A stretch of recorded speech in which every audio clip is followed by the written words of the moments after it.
अगर मैं ले रहा हूं, अगर मैं कुछ कर रहा हूं, तो तुम्हारे अमाल तुम्हारे साथ जाएंगे, मेरे अमाल मेरे साथ जाने वाले हैं। मेरा हिसाब मुझे देना है। वक्त की जमीनें, मैं समझता हूं कि अल्लाह अगर किसी से काम लेना चाहा, मैं नहीं जाना चाहता था, मैंने बहुत मुखालिफत की इस बात की कि मैं वक्फ बोर्ड के अंदर नहीं जाना चाहता हूं, क्योंकि यही वो लोग हैं जो आपके पास कोई केस लेकर आएंगे। मैं भी देखता हूं सोशल मीडिया के ऊपर, जालना रोड का बोला था, एफआईआर क्यों नहीं हुई? कैसे कैसों से मैं मुकाबला कर रहा हूं, ये मैं जानता हूं और मेरा रब जानता है। मुझे किसी को कोई खुलासा देने की जरूरत नहीं है। 50 ये मोबाइल के पत्रकार घूमते हैं मार्केट में, यूट्यूब चचा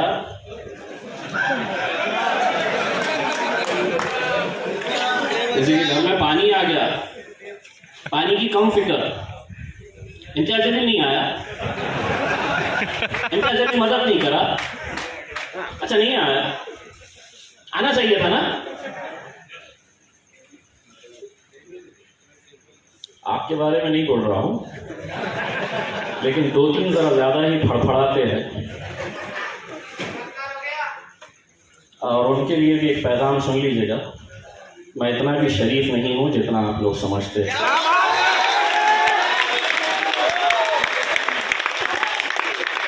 हम सियासत में आके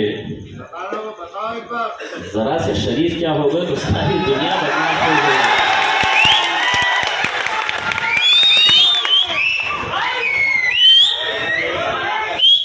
मैं जब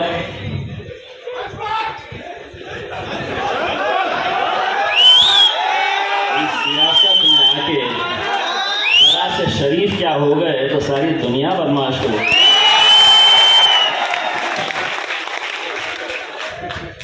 मैं जब एमएलए था, मैं पूना से आया हुआ था, बहुत सारे लोगों को जानता नहीं था।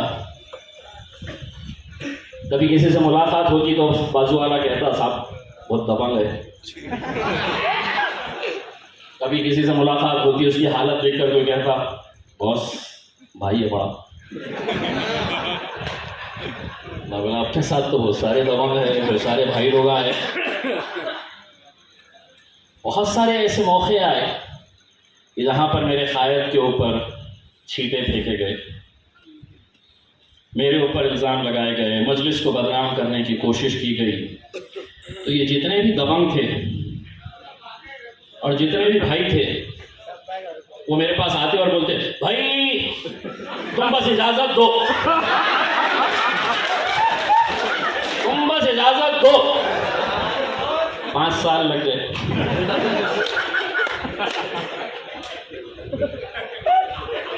बाद में समझ में आया हालत से कुछ नहीं होता है, फुटके ढोल भी रहते हैं बहुत सारे उसमें।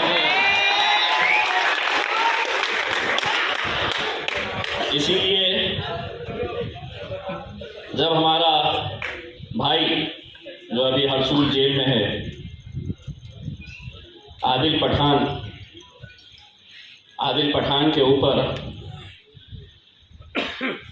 एक पहलवान ने उसका गला दबोचा और गला दबोच कर उसको सड़क के ऊपर लेकर आया। असेंबली के इलेक्शन का वक्त था। वो जब मेरे पास आया, मुझे मालूम है कि वो मेरा कार्यकर्ता था, वो मजलिस का दीवाना था, और उसने आकर, मैं एक दूसरे पोलिंग बूथ के ऊपर था, उसने आकर मुझसे ये कहा कि इम्तियाज़ भाई, ये पहलवान ने मेरा गला पकड़कर मुझे रोड तक लेकर आया।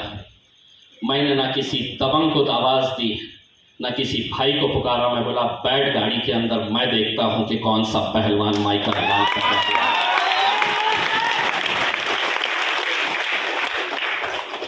जिसको सब नौजवान हैं, सुन लो,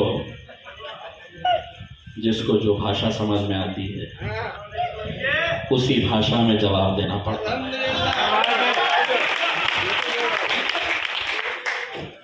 अभी भी बहुत सारे लोग ये जैसे ही कैमरा ऑन होता है ये यूट्यूब वालों का, हम इम्तियाज जलील को हम ऐसा हम वैसा, पप्पू पेजर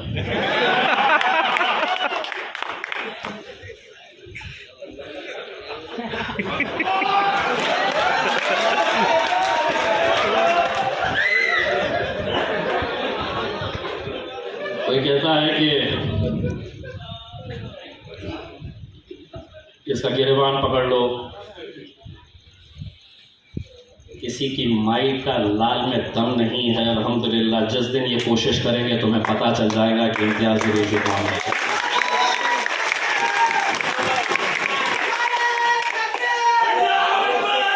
और मैं ये क्यों कहता हूँ और किस बुनियाद के ऊपर मैं ये कहता हूँ। मेरी ताकत कौन है? मेरी ताकत ये है मेरी ताकत। जिस दिन मुझे मालूम है कि फिरोज खान हमारा कॉरपोरेटर, इसकी जमानत रद्द की गई, आज तक इतिहास के अंदर हुआ नहीं है कि पुलिस स्टेशन के अंदर बैठ के हमने पुलिस वालों को घुटने के ऊपर टेकने के ऊपर मजबूर कर दिया। ये लोग हमारे कॉरपोरेटर्स, मुझे मालूम है ऐसी दिक्कतों का सामना करके बोलना बहुत आसान है, ये कर दो वो कर दो। आज कैसे मुश्किलों के दौर से मैं गुजर रहा हूं, चाहे वो राष्ट्रवादी कांग्रेस हो, चाहे वो शिवसेना हो, चाहे वो कांग्रेस हो, ये सभी ने तय किया है, इनके मंत्रियों ने यहां के अधिकारियों को यह आदेश दिया है, ये बताया है इम्तियाज जलील के जितने भी प्रपोजल्स आए उसे रोके रखना। 1 महीने के बाद मैं आंकड़े समेत दिखाऊंगा कि जो पैसा सरकार की तरफ से मुझे मिलना चाहिए था, जो प्रपोजल्स मैंने भेजे थे, चाहे वो नारे गांव के हो, सईदा कॉलोनी के हो, बड़े गांव के हो, जहांगीर कॉलोनी के हो, कैसी बस्तियों के अंदर रहते हैं मेरे भाइयों, यही वो दीवाने थे उन इलाकों के अंदर जिन्होंने मेरे लिए इतनी शिद्दत से मेहनत की थी। तुम्हें बोलने की जरूरत नहीं है कि हमें ये काम कर दो, मुझे खुद मालूम है, लेकिन तुमको भी ये बात समझनी होगी कि मैं एक अकेली लड़ाई लड़ रहा हूं, मैं एक ऐसी जंग लड़ रहा हूं कि जहां पर मेरे सामने बड़े बड़े मंत्री लोग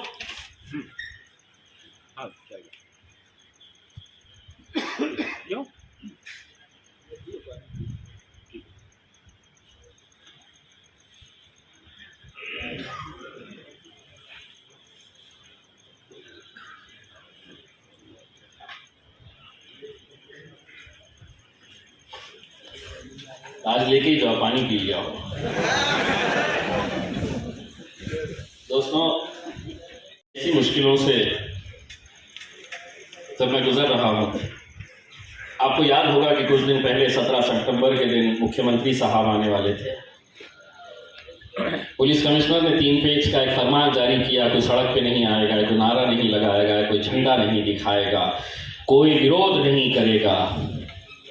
जब वो 3 पेज का ऑर्डर मैंने पढ़ा, मैंने कहा कि फौरन प्रेस कॉन्फ्रेंस ऑर्गेनाइज करो, और मैंने प्रेस कॉन्फ्रेंस के अंदर कहा कि मेरे मुख्यमंत्री मेरे शहर आ रहे हैं, मैं उनका सत्कार करूंगा।